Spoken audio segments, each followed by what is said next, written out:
joining us today. I am Jonathan Clinkscales, a member of the Charles County Arts Alliance Board of Directors. Our mission is to stimulate, promote, encourage, and provide financial support in recognition of the arts and the creative spirit in Charles County. Since 1987, the CCAA has been promoting all of the arts in Charles County, and today's program demonstrates our mission at its finest. Welcome everyone again to the inaugural event of the Southern Maryland Banjo Project, a panel discussion featuring scholars, musicians, and enthusiasts, all gathered today to educate, bring awareness and visibility, as well as support programming and the commemoration of American banjo's West African roots and its connection to Southern Maryland. On behalf of the CCAA Board of Directors, I would like to thank our community partners for their contributions to today's program. Target of La Plata, the National Association of American African Dance Teachers, Clarity Coffee House, Thun-Dah Motion Picture Productions, Chris Dudley, and our program participants, Byron Thomas, Christina Katie, I'm sorry if I mispronounced this, Amazul Coyote, Keith Ross, and David Woodruff, as well as members of the Southern Maryland Banjo Projects think tank, Karyn Molines, Gary Pendleton, and Chuck Perryman.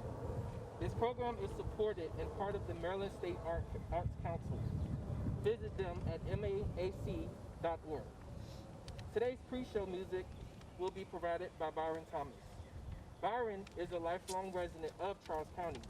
He started banjo in 2016 after reading an article about an old slave named Uncle Enos had built a cigar box banjo after his gourd banjo had cracked.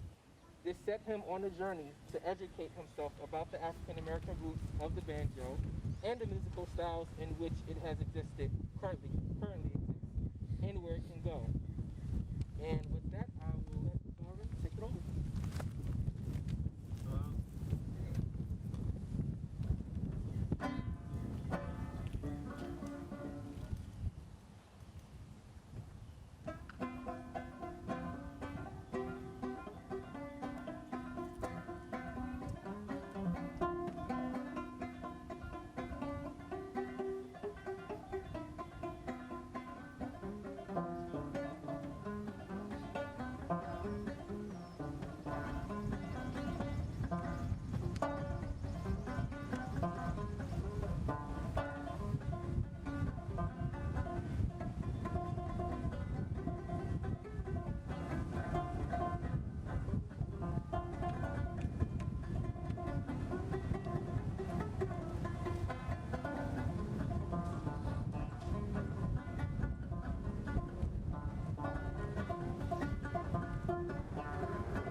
Thank you, Byron. Thank you. All right, moving on. Our guest panelists today are Christina Gady, Pete Ross, and David Woodruff. Christina Gady is an award-winning writer who believes in the power of narrative nonfiction to bring stories from the past to life in order to inform the world we live in today. Her next book, Well of Souls, Music, Dance, Spirituality, and the Early Banjo, is a literary exploration of the little-known history of the banjo in the Americas, its role as a spiritual device in the hands of enslaved Africans, and the instrument's legacy in today's culture and society. And I believe it's on display over here as well. Well, so we have some. Oh no, the book's not. It's not out yet. Pending publication. All right. Pete Ross is a banjo maker, researcher, and musician who lives in Baltimore, Maryland. Mr. Ross is one of the earliest contemporary makers of Gourd banjos, ranging from those of his own design to exact replicas of historic instruments.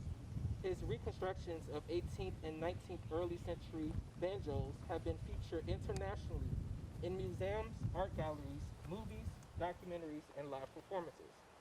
David Woodridge of Louisville, Virginia, works at the Appalachia Courthouse National Historical Park, where he serves as the park's museum technician. Woodridge, a former middle and high school social studies teacher and administrator, was instrumental in the Appalachia history marker to black banjoists. He has played and studied the early banjo for over 25 years and is passionate about telling untold stories. Today's discussion is moderated by Charles Chuck Perryman.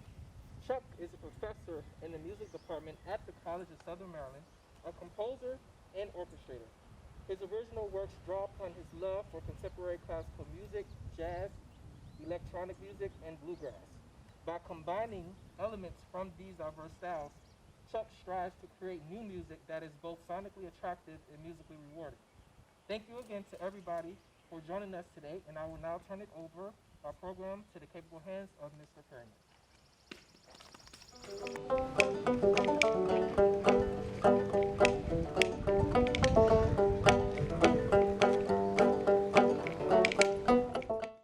Cool. Good. Gotcha. Good. All right, I'm with it now. Informal opening. Well, so I mean, yeah, I think what we were just talking about is a pretty important place to start. Like, I was thinking we could sort of discuss what makes a banjo a banjo. I mean, we've talked about the gourd, we've talked about, you know, it has strings. I think most people would recognize a banjo, but what actually defines that, you know? Because I can think of, there are 4-string banjos, there are 5-string banjos, there are banjos made of metal. So what are the things that all those banjos have in common? And maybe, Pete, if you'd like to. I think the skin soundboard is the skin, or a modern replacement for skin, like membranophone, I guess is the term. Like a plastic, yeah. Plastic for newer ones. And I think it's the only instrument in the Americas that uses that technology for making sound. Yeah. And how does that. And, well, I mean, one would also argue that the short string is part of the banjo, but of course. I think tenor banjos Right. still qualify as banjos, even though they've lost the short string. But those are the two elements that they share with African instruments. Do they all have frets, or are they No. some fretless? Early ones are fretless. Is the movable bridge unique to the banjo too, or is that? Well, I mean, a lot of these things, the membrane soundboard and the short string, are kind of international. Yeah. You know, Near East, Far East. The way those elements got to the Americas was via Africa, though, and they're all quite ancient. And there's all sorts of. We're starting talking about gourd fiddles, but there's fiddles in East Asia, and that are, you look at them and they look almost like a gourd banjo. They use the membrane soundboard and movable bridge and all that. Yeah. So it's the membrane, and I guess, I mean, how does that affect the sound? Because it has a uniquely, almost percussive sound. Does that come from the fact that I think the surface the bridge is set on can vibrate freely, or? I mean, there's of course things that are distinct to that. And I think the notes decaying kind of quickly is one of the things that is typical of like a membranophone. But as soon as you put a bow on it, then you can have as much sustain as you want. Right. I don't know if I can really define what are the particulars that just come from the skin soundboard. It sounds different than instruments of the wooden soundboard. Yeah. No question. And when you were building that cigar box banjo, what kind of membrane did you put over that cigar box? Was it? It was just the lid. Oh, okay. It was just the lid. Gotcha. Yeah.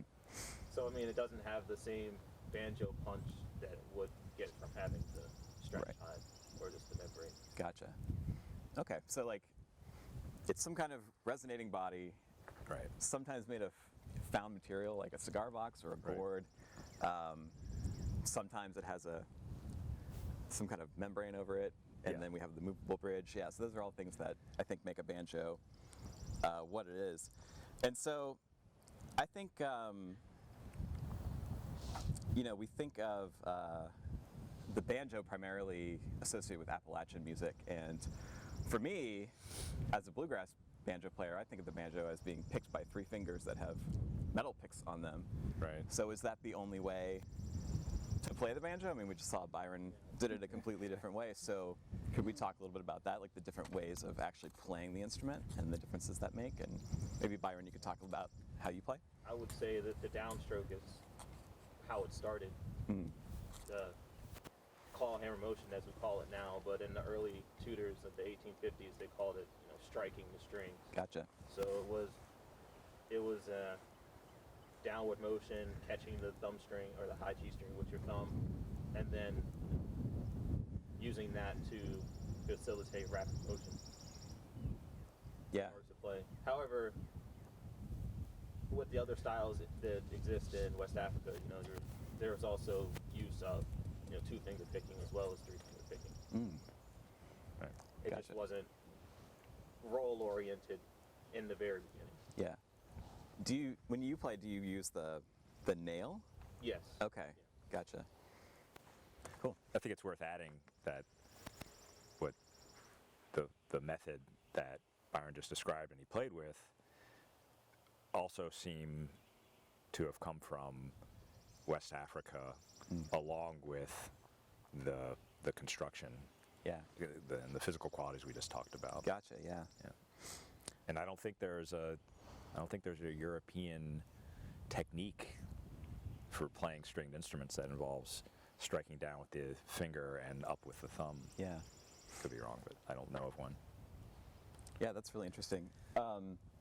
And so I think we kind of think of the banjo as being North American and Appalachian in particular. Are there other parts of the world that have the banjo in their music? And Christina, did you want to? Yeah, so I'll actually pull out one of these instruments that we have on the table back here. So this is it's not a reproduction because the one that would have looked like this was lost. It was collected by a British doctor named Hans Sloane in Jamaica in 1687. And so he had an image of this lute and another lute, and he described those as being played by the blacks, by which he meant enslaved people in Jamaica. At that time, there was already massive, primarily sugar, plantations where people were being forced to labor. And so he took two of these instruments back to England, but he also engraved them. And the engraving is kind of the reason that Pete can recreate it at all, because otherwise we just have his description, and often the descriptions are really, really bad.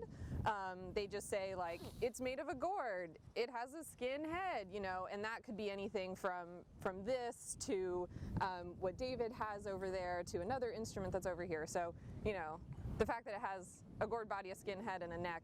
It's pretty generic. It's pretty generic, right, as we were talking about with instruments all over the world.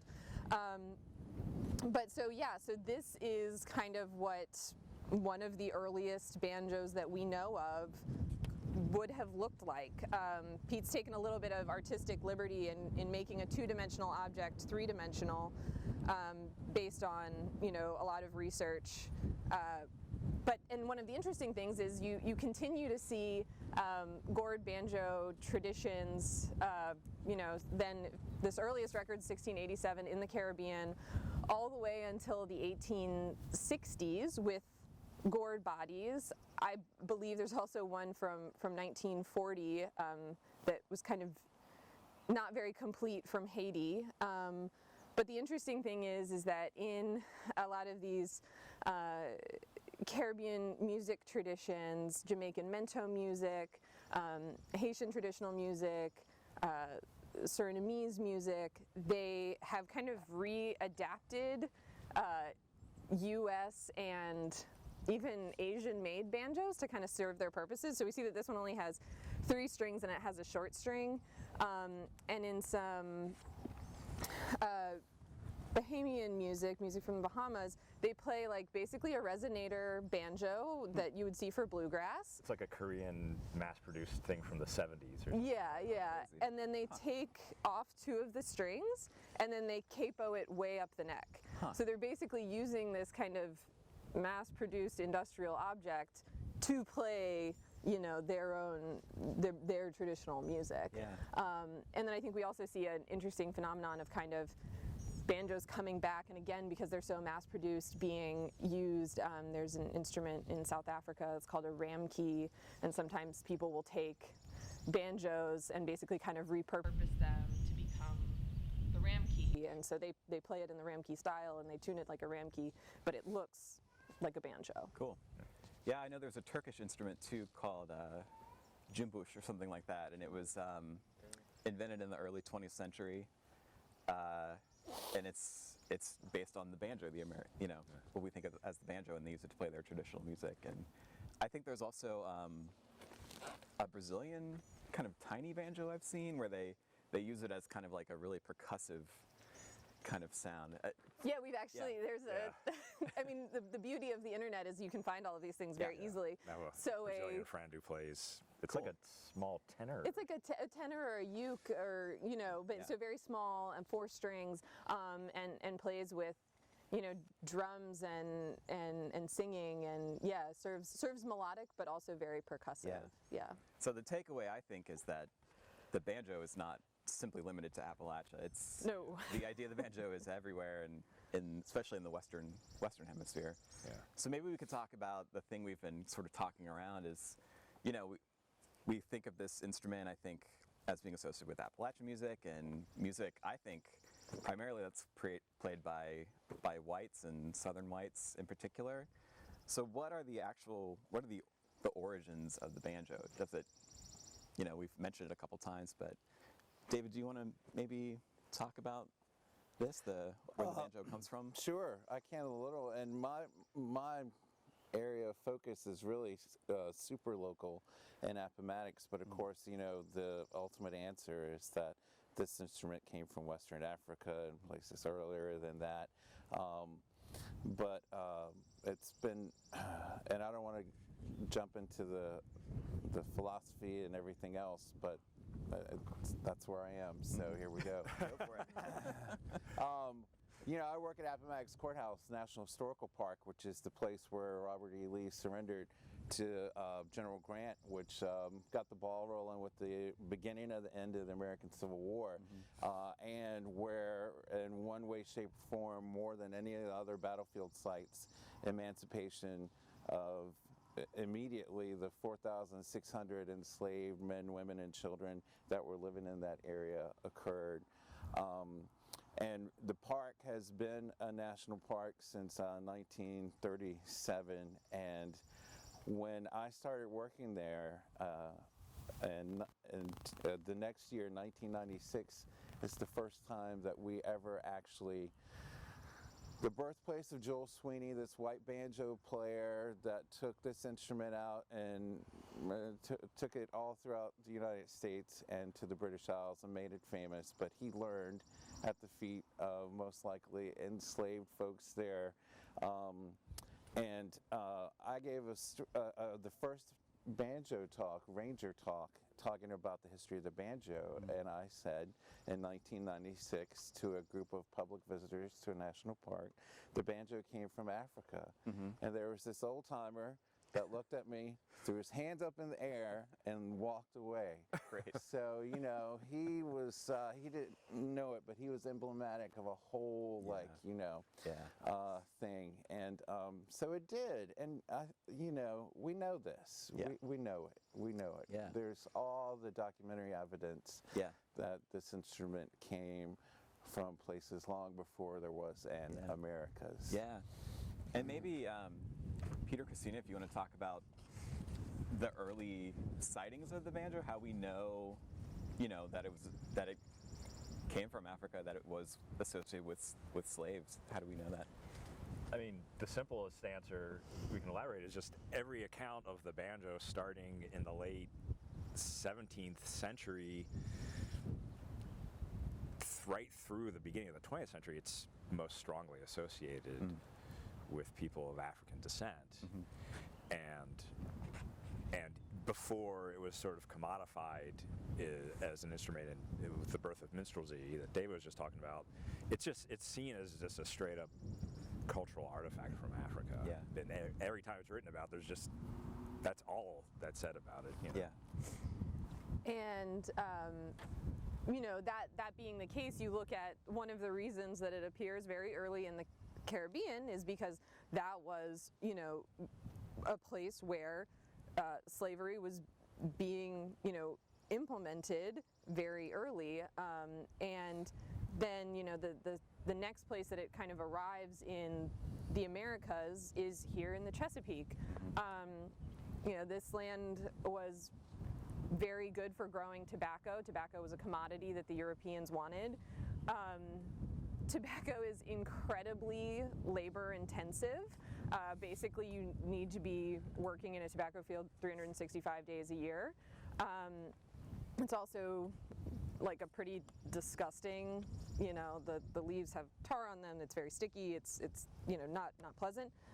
And so their answer to this labor intensive, undesirable job is enslaved Africans and enslaved people of African descent. And so that's when you start seeing the banjo in North America, what becomes the United States, is here, Virginia, Maryland, the Eastern Shore, which wasn't yet Delaware yet, but this area that we know very well. And that's where, starting in the 1750s, you start getting accounts of banjo players here. And one that's very interesting is from the account of it, the real tragedy and reality of banjo history is that it was written and recorded by white people who did not understand the instrument and did not take the time to figure it out. And so James Holliday is a lawyer, a slave owner, and a member of the Maryland General Assembly. But before he joins the General Assembly, he goes to London, and part of his family lives there. They're tobacco traders. And he is there then talking to his family about the banjo. And so when he returns to Maryland, he also takes a banjo, sends it to England to his niece, and she's totally fascinated by it. She's a musician. They can't figure out how to play it, so they're like, maybe we could learn some lessons on the guitar, and that would help us learn the banjo. And so while she's very excited about it, James Holliday, her uncle, writes to his brother-in-law and basically says, I wouldn't have sent it if they hadn't asked for it. Why does anybody want this instrument? It's so rude, it's so crude, and that's kind of the attitude that you see over and over again about the banjo. And again, one of the reasons that it's poorly documented. Yeah. I like the exchange that he has with his niece. It's sort of typical of writing in the 18th century about the instrument. You've got him who's just completely dismissive of it. I don't see why they're so interested in, and his niece, she's like an early teenager, I think, and she's just fascinated by it and says, we've put it on the harpsichord. It cuts such a beautiful figure. It's so neatly made. And, yeah, 'tis neatly made. And it's just, and when you read the accounts, it's always sort of a mix of people who are just this is evidence of, how uncivilized these people are versus this is just a beautiful object, and these people bring a rich culture. It's used in either way in these writings. Those kids and their banjo music. Yeah, right. But right off the jump, there's that tinge of the otherness that that some people are just completely dismissive of, and others are like, oh, this exactly. is, yeah. Interesting. And then you hear it, and it's just the tones when it's played well, and then you get people who just love it for that. But it's like the good, the bad, and the ugly. Right. I mean, that kind of connects us with Nanjamoy too.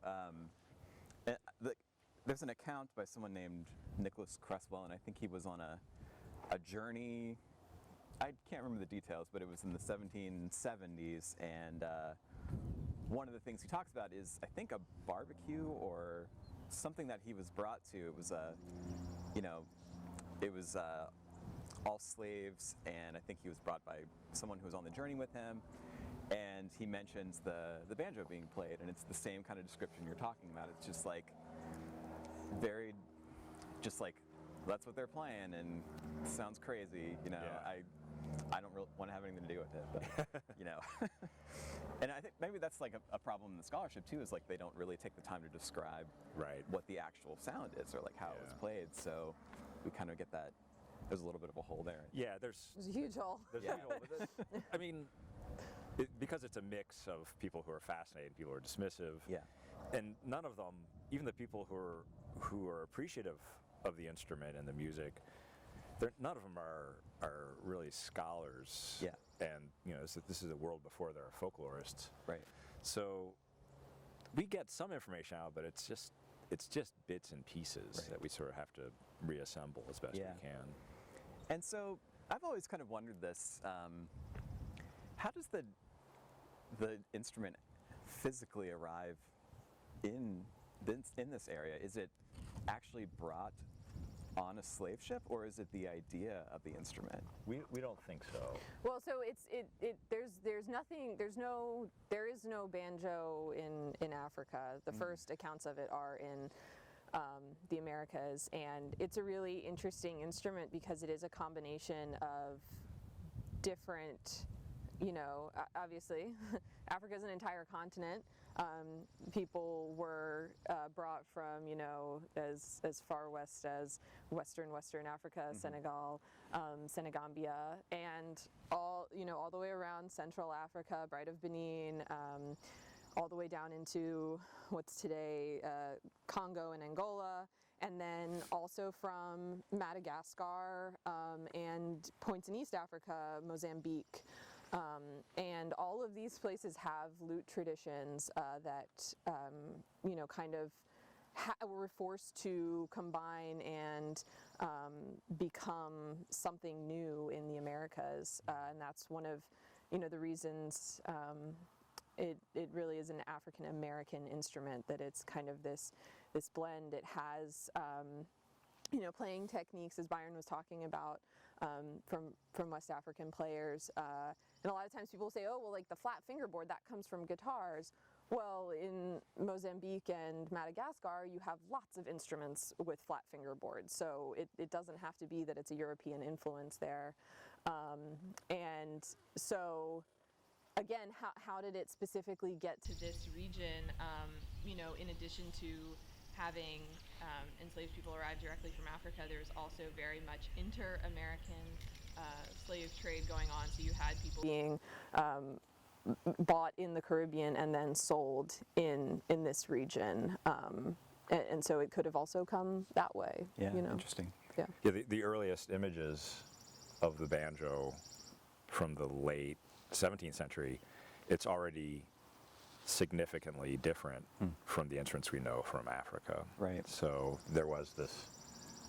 It was already becoming a developing New World culture. Yeah. With these elements drawn from the different cultures as they mixed here in the Americas. Right. That's what we think now, at least. Are there, maybe it's a long shot, but are there still extant instruments from that time period? There are three. There are three, okay. There are three that we're sure of. Okay.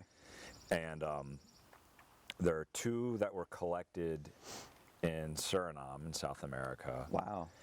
And one in the late 18th century, one in the mid 19th century, and one collected in Haiti around 1840. Wow. That are clearly from the African American New World tradition, and don't show signs of having been influenced by the sort of post-industrialization of the instrument after the 1840s. So what does that mean exactly? And so I guess maybe what are those three instruments like? I mean, are they made out of metal, or are they made out of... This one here is pretty close to the one from this. it's not exactly, but the one from Haiti is pretty similar to this, and it's pretty similar to the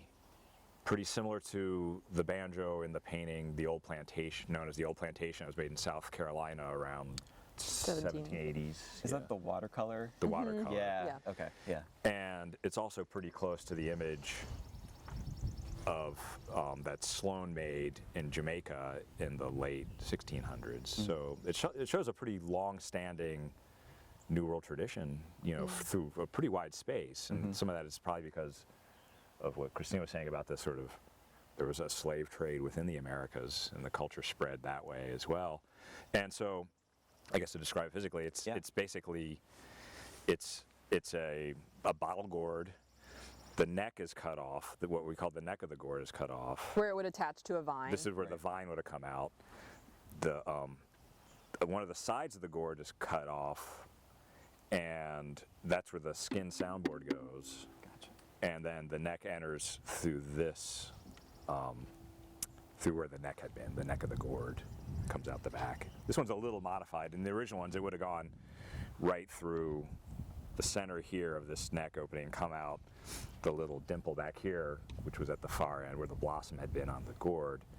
I modified this one. It was getting used in a TV show, and I had to make it a little easier to play for a modern player. Didn't really know the techniques, but that's basically it. And the two instruments from Suriname were made from a calabash, which looks like a gourd, but actually it grows on a tree.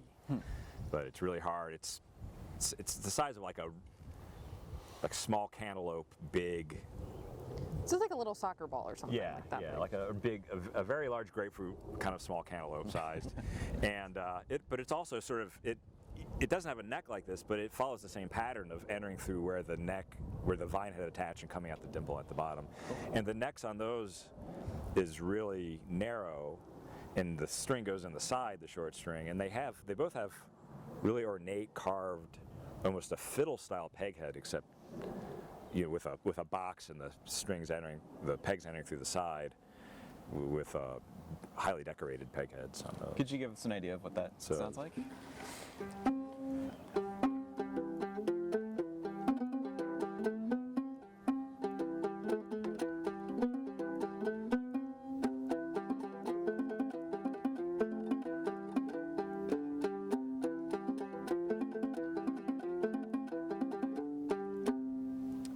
Nice, yeah. And so that top string is a short string. Yeah.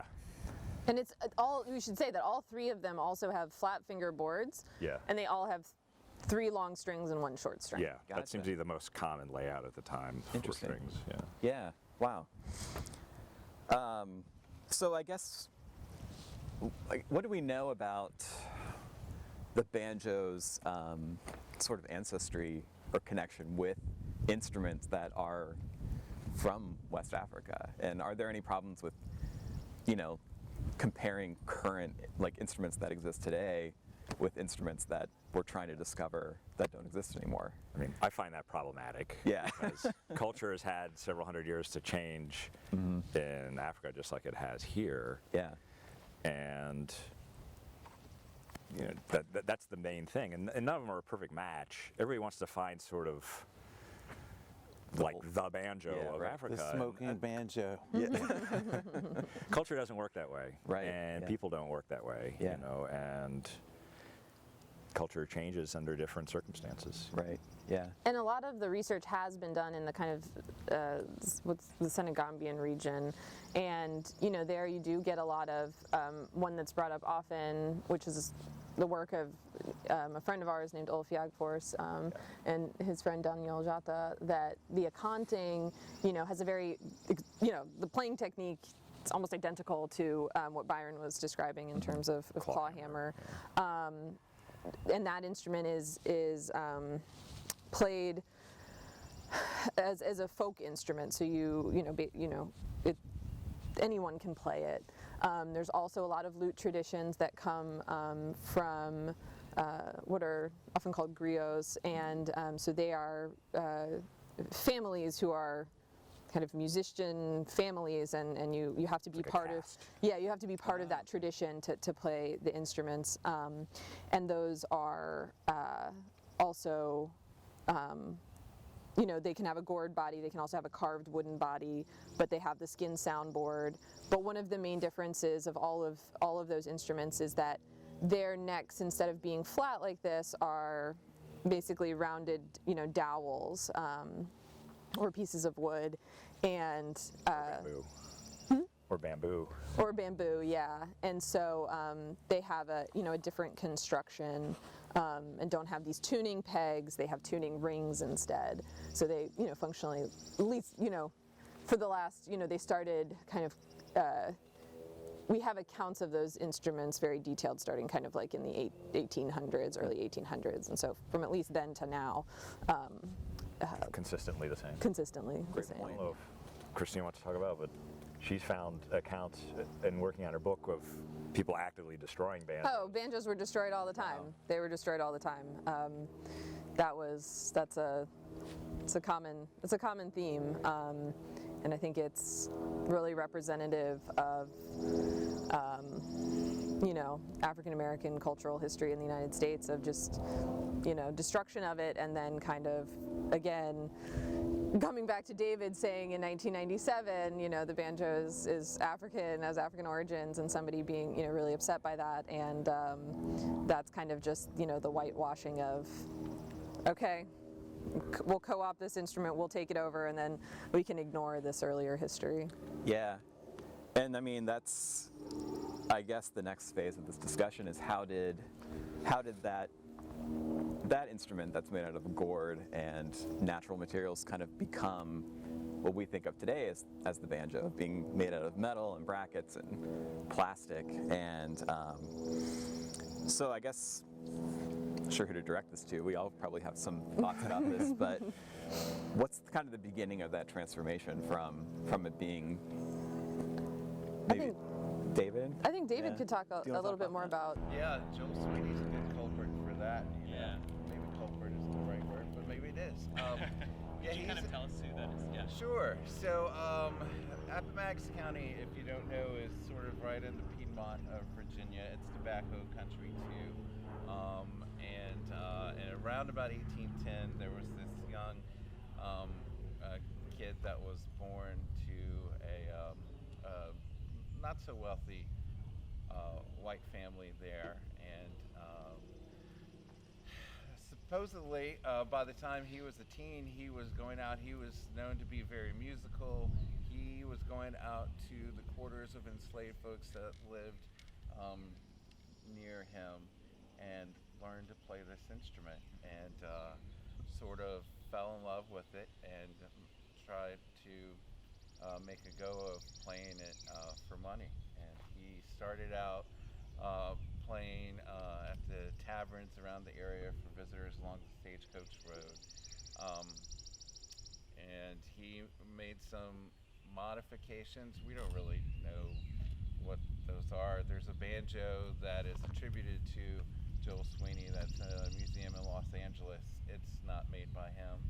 I mean, I'm just, but it's funny because just a couple years ago I went into the Lee Grant gift shop, and there was a banjo. It was from like 1964. It was metal. It had like 40 gajillion.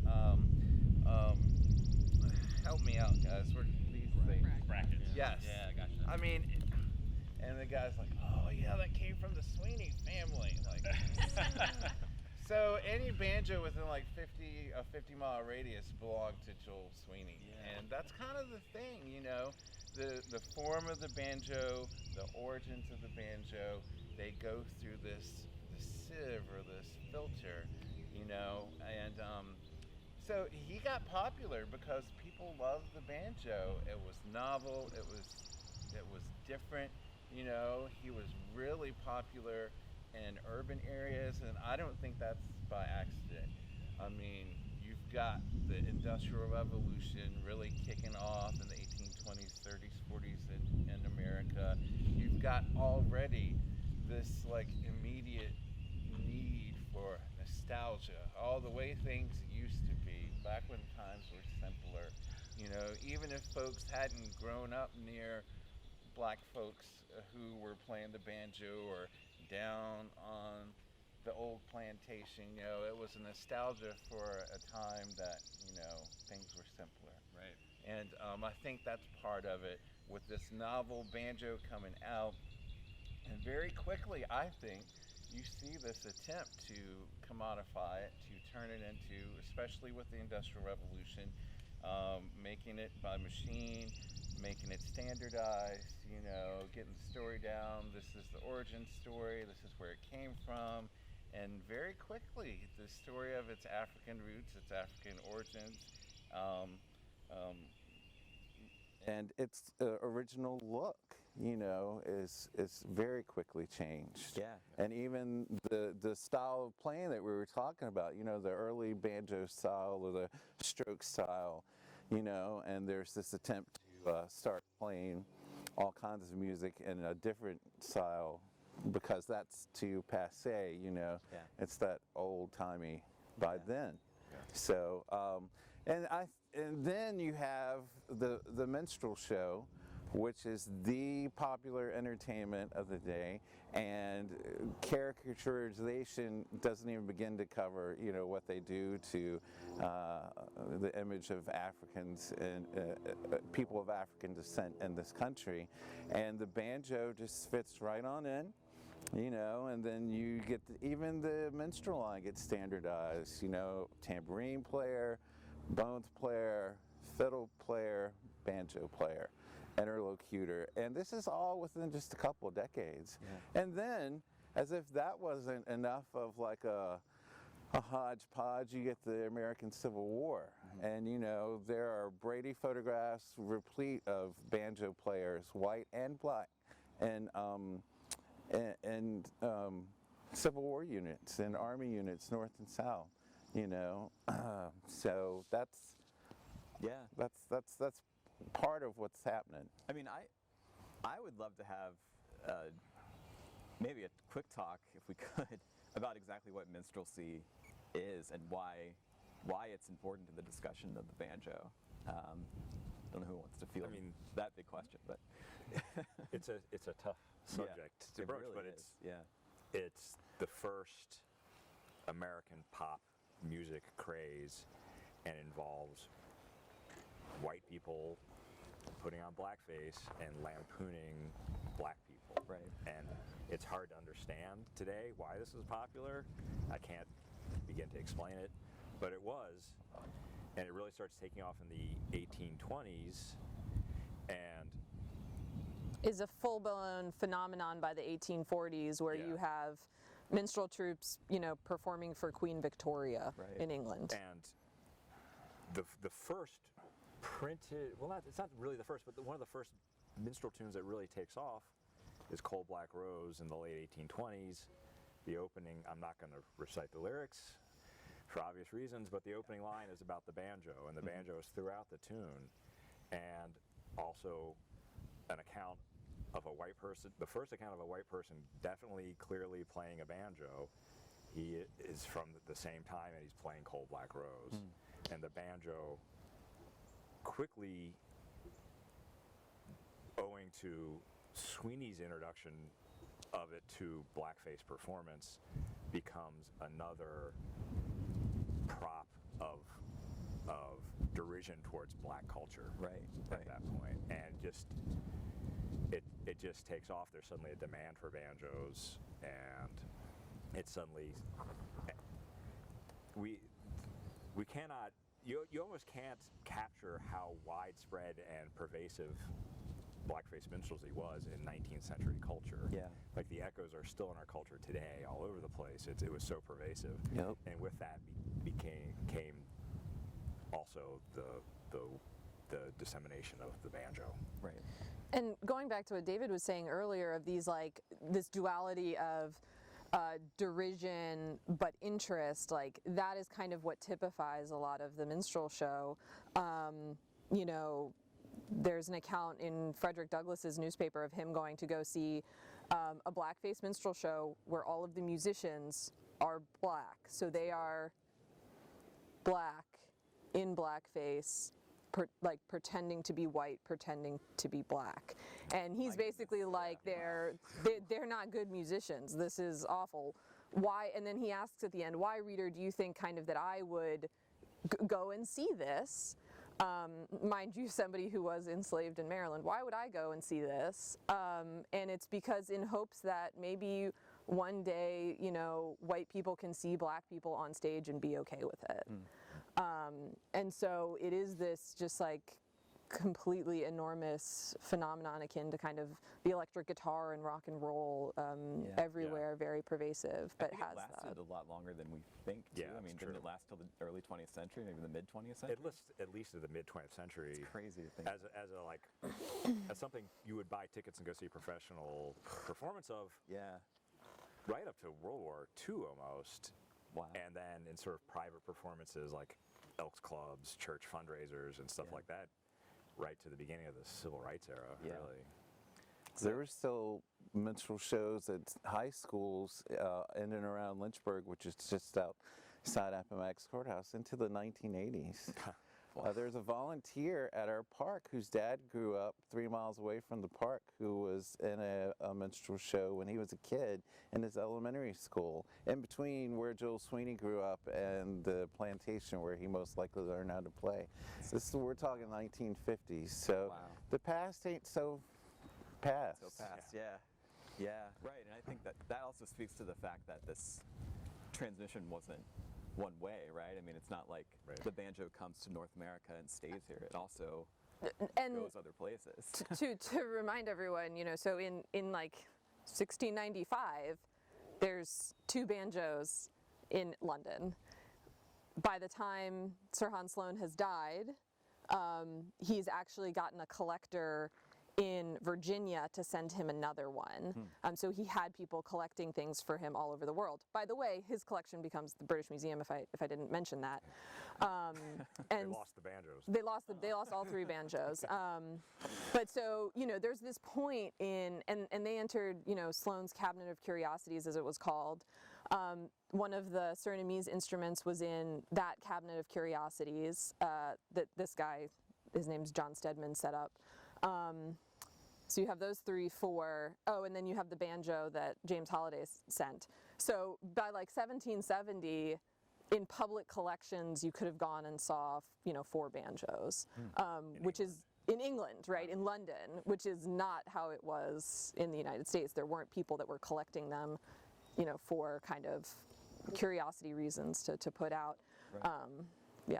But you're right, minstrelsy travels right away as soon as it takes off here. And we have to remember that, you know, the places in the Caribbean, Jamaica, you know, Bahamas, Barbados, all of these places were colonized by the British.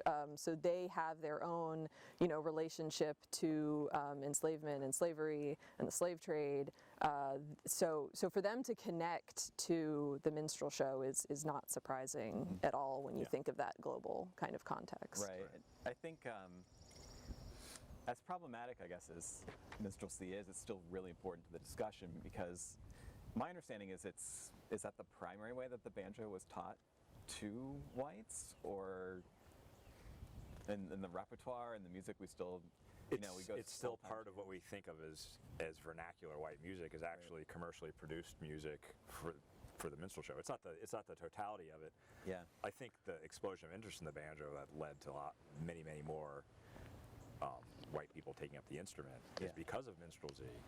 I think there's evidence that there was some direct black to white transmission. I don't see any evidence of that occurring before minstrelsy created the interest, though. Right. And how has this a you know, I think nowadays we'd be the average person would probably be hard pressed to name an African American banjo player, right? Probably. That probably has something to do with minstrelsy and the racist depictions. I mean, how do we white erasure? I mean, the sort of seminal work on black music before the Civil War by Dena Epstein. She, I think, what spurred her interest was seeing on the back of a bluegrass record you know, the banjo, the instrument brought to the Americas by our Irish American ancestors, Right. and she's like, I don't think that's right. Yeah. And that set out to do an incredible work Yeah. of research. So there's this hidden, Yeah.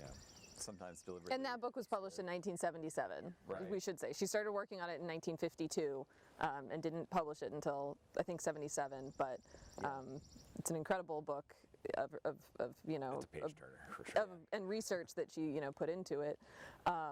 But I think that just goes to show that when she started work on it, she really felt like, why is everybody why is there no evidence of musical tradition before the Civil War? What's going on here? And really felt that she needed to kind of correct the record just by pointing out all of the accounts that she could possibly find. Right. And David, at Appomattox, you've done some work, I think, to Yeah. correct that record, Yeah, right? yeah, that's one of the reasons why I'm here, is because in 1972, the Commonwealth of Virginia put in an historical marker, one of the historical highway markers, to Joel Sweeney. And I'm not sure where it went to, but the original one said, inventor of the banjo. Whew. Yeah, 72. And I was a big to-do. They had a big old flatbed truck out there and a local bluegrass band and a local state senator who was a musician, for the inventor of the banjo. And it was covered up in a Southern States like burlap bag, which I think was so appropriate before it was unveiled. In the 90s, they changed it, and They relegated him to as popularizer of the banjo. But even then, in both of the markers, it said nothing about these African American musicians that he learned from.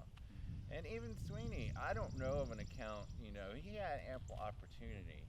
I mean, he got to go and leave and travel to the British Isles and travel wherever he cared to and take his banjo with him and play it for people, but whoever he learned from didn't. They were tied there to the land, to somebody else, and they didn't get to take it out there. And and all the time though, he never, that I know of, he never mentioned who he learned from. Right. He never gave a shout out or name checked anybody, and I don't think it would have crossed his mind, to be honest. But so we've tried to change that, at the park. We have a friends group and we got together, and I've been hoping for years that we could put in complimentary, another sign, and we did. We finally got one in September of 2020. And it was a labor of love, because we're sitting up here and we could talk for hours and days about the intricacies, the good, the bad, the ugly, all of the banjo history. And we had to winnow it down to 100 words or less, which for me, because I like to use all the words, and this story kind of calls for them, right? I mean, it's not simple. And you got to tell it all, because you can't parse it out. Yeah. So we got it down between me and the folks at the park and the good folks at the Department of Historic Resources, and we put in this this new marker. It's right next to Joel Sweeney's. It mentions him. I was kind of like, why do we want to do that? It's right here. And they're like, well, we have a new philosophy with the historic marker program. If they are connected to others, we want to make that connection. So he's in there. They make the connection. But it just, we had a big dedication ceremony. We have an annual festival down there where we celebrate the banjo, the African influence, origins of the banjo, Joel Sweeney's influence on the banjo. And this year we had a dedication ceremony in 2020 when we were able to put that in. And Don Flemings came and performed. And so that was a big deal. And I really regret that it took that long to make that happen. But, but it's good that it's happening now. Yeah, because, we need to recognize that and tell the whole story. And Byron, I don't want to put you on the spot, but, as an African American, I would love to hear how you kind of were drawn to the banjo and your relationship with it and what other people say when they learn that you play the banjo, if you don't mind. I mean, honestly, I would say that, as with many ill-informed African Americans, my first experience of hearing the banjo is, why am I going to play that? Yeah. So as I said already, having that little tidbit of information that a slave at one point played this instrument, that's what said, oh, well then wait, I need to figure out what happened in all of this. Right. So through all of that, I went back and learned about minstrelsy and everything else. Yeah. Which, just to add to the conversation of minstrelsy, it was, I would say, like, the best and worst thing that happened to the banjo. I mean, because in all honesty, if not for minstrelsy, we would not have banjo. That's just where it would be. But, I mean, you look at the repertoire that we have now, and especially through everyone wanting to, as they called it at that time, elevate the banjo, which, let's take the history of the banjo away and put it out into the masses of the white audience and show them that this can be a instrument of higher standards, which is, where we get to the classic banjo period especially. But at the same time, it almost, just overshadows the history of it coming from African Americans. Yeah. So for me, it is, especially when you go back and look at the lyrics of all the minstrel songs, it's pretty rough. Yeah. It even gets to the point where you get to coon songs where it's like, you can have an A-grade song, but they'll throw in coon lyrics just because that's what's popular today. And, it's, but playing it now, it's something of, I guess a reclamation project of, it's good to, just like with, Rihanna Giddens and Don Flemons and everyone else who started to play the banjo, and also like Taj Mahal, because he was playing it back in the 70s. It's good to see that there are others who also play, and just to add myself into that lineage of players. Yeah. It's a really cool thing. Yeah, that's awesome. It's an amazing thing. It's such an American thing. I don't know how else to say it. It's just, but now I think we had this association with the banjo as being, not a stereotypical black instrument, but a stereotypical white instrument. Yeah. Which, how that flip happens. Yeah. And that was only really up until, we get to, I would say recording is really what started to push all of that.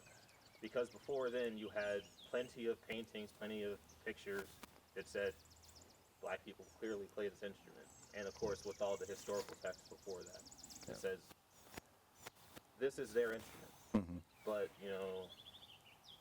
with especially, you have Beverly Hillbillies come out in the 50s. And, Yeah. 60s. Deliverance is a big one. And then, of course, Deliverance also brought the next wave of people playing it. It further just distanced the African American away from the banjo, even though you still had plenty of African Americans playing. Yeah. I mean, there was you had Gus Cannon playing in the 20s. Like I said, you had Taj Mahal playing in the 70s, and even John Jackson was playing banjo in 92, and up until he passed in the 2000s.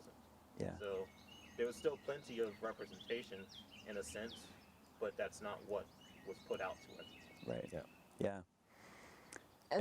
And there's a big problem kind of also with folklorists is when they started collecting things in the 70s, they were going to white people to collect songs. And there were still black banjo players playing in, the black banjo tradition, and they just ignored them and they didn't want to hear those songs. They didn't want to record those songs. Right. So again, you have, kind of that continual whitewashing. Yeah.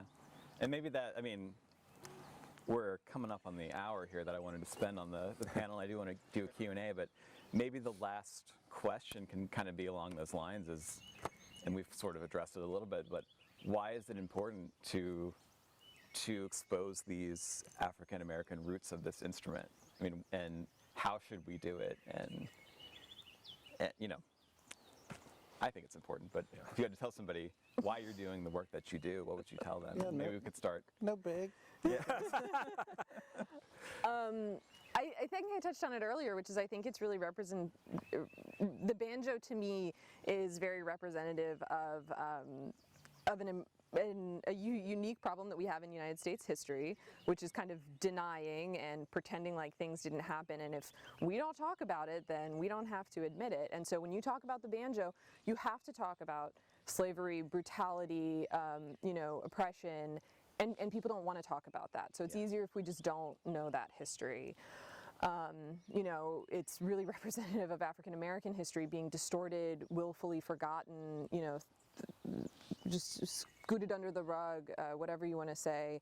And number one, that's just wrong to do. That's just absolutely wrong. But I think it's about making sure that we understand the impact and influence that people of African descent have had on American culture broadly, that we, wouldn't have the culture that we have today without that. And it comes from this very painful place and a very, dark history that we don't like to excavate, but we have to excavate it in order to understand, where we are today, and, in terms of, respect for others and moving forward. Yeah.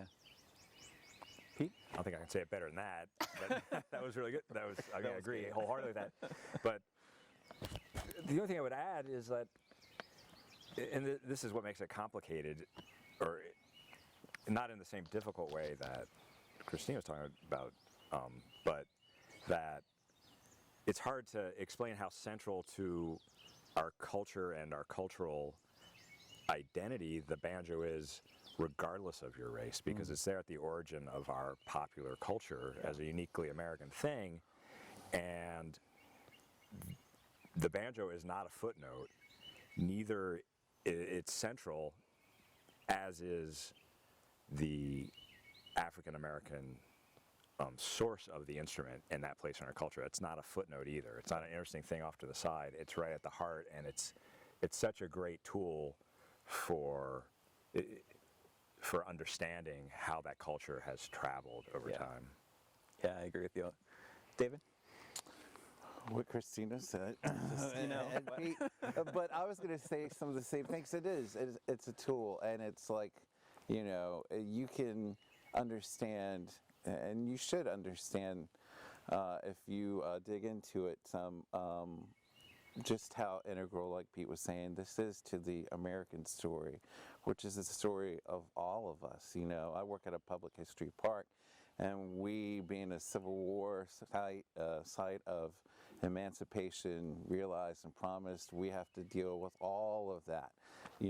Monuments, slavery, being a source of the Civil War. And folks who don't work in that field, to me, are like, oh man, now's not a good time to be working in your job. Well, I'm like, yeah, it is, because there's at least finally a conversation happening. And if you have conversation, you have an opportunity to learn, perhaps to change. And so it's carrying a big load on it, the banjo is, but it can do a lot. And I had a friend of mine one time said, I love the banjo because you just can't feel bad or sad when you hear the banjo. I'm like, you don't know enough about the banjo. right? And that's part of the denial. It's like, we're having a hootenanny tonight. It's going to be a gay old time in the city tonight, I mean, it just ain't quite so all the time. But you gotta tell it all. Because we have an account from the Freedmen's Bureau in Campbell County, just on the other side of Appomattox, in 1866. Civil War is over. Slavery is over. There is an account of a black man who had a banjo, who encountered a group of 3 white men, and they asked him to play the banjo, and he said no. He didn't feel like playing his banjo, and they shot him. This is 1866. you know, he probably thought that you could play a sad song on the banjo. Yeah. You know, so Yeah. Wow. yeah. Yeah, I like the idea of just telling the whole truth about something, you know, free of judgment, free of whatever. It just, you know, this is the truth of the instrument. And I think that that's what's important. And Byron, if you'd like to have the last word here. Oh, sure. I mean, really, it's just the banjo is America at its heart. Yeah. Because, you know, I mean, it traveled as far as Japan. Yeah. You know, so it just shows you how far-reaching the banjo was, and that was in the mid 1800s that it went out there, went to Australia, went to England, and through all of that, the rest of the world got into some kind of exposure of what can happen in America. Right. And also this instrument that is uniquely from this hemisphere. So with learning about the banjo and everything, there's so much, if you're willing to go and approach the subject, there's a lot to learn about the rest of American culture through just learning about the banjo, because it was honestly, it was the first rock band, really. Yeah. You know, it was the true instrument of the people, which, yeah, it was commercialized, but anyone could play it. Yeah. It could go in the hands of the professional, it could go in the hands of the layman, and it's the American instrument, really. Yeah, the American instrument for sure. With all the stuff that comes with that. With everything. Yeah, definitely.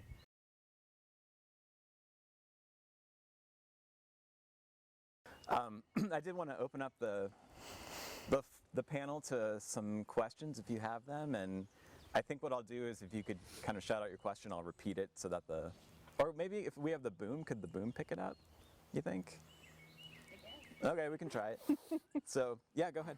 I'm just wondering if, maybe this is a pretty deep question, a broad question, but what kind of lessons can we learn about sort of the whitewashing or the appropriation of the banjo in our culture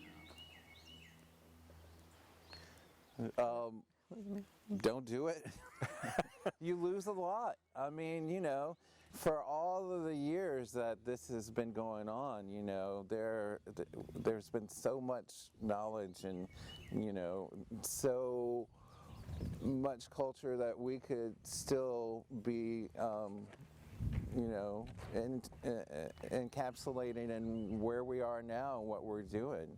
I mean, so there's at least that, you know. Yeah, I would add to that. I think, you know, one of the beauties of technology and where we are right now is, you know, there's a democratization of information. So people can post on, you know, YouTube the song that they're learning or the song that they're playing and document themselves that way in a way that would have never been possible before. And then I think also, you know, what's sometimes called the own stories, you know, I don't know if that's necessarily a movement, but that people get to express their own experience with it and their own story, so that you don't have to have the folklorist that comes in and says, I'm going to tell you what I want to hear, or I'm going to write down what I want to hear. But people can really make their own, you know, their own stories heard, and their own experiences. And I think that you know, goes for music, but it goes for really everything. So that's kind of, I think, the hopeful side of that is we're living in a time now where that's not only possible, but it's being done. Yeah, I'd like to add to that too. Like, what it tells us about whitewashing is like the amazing capacity people have because of historical distortion to look at something and totally not recognize what it plainly is. You know, simple as that. And this is such a crass example of it, but we know it's all over the place in more subtle ways. Yeah, that's a real hope that I have in my work as well, is that people see this and they think, what are the other things that are in plain sight that I'm not seeing because I haven't learned this part of history? That has never been taught to me. Yeah. The schools aren't doing it. I'm not doing that work myself. And once I know that, you just are your eyes suddenly awake to a whole new reality that you haven't seen because you haven't learned. Right. Good. I want to defend the American instrument, the guitar. Get out of here. Talk about the happy banjo because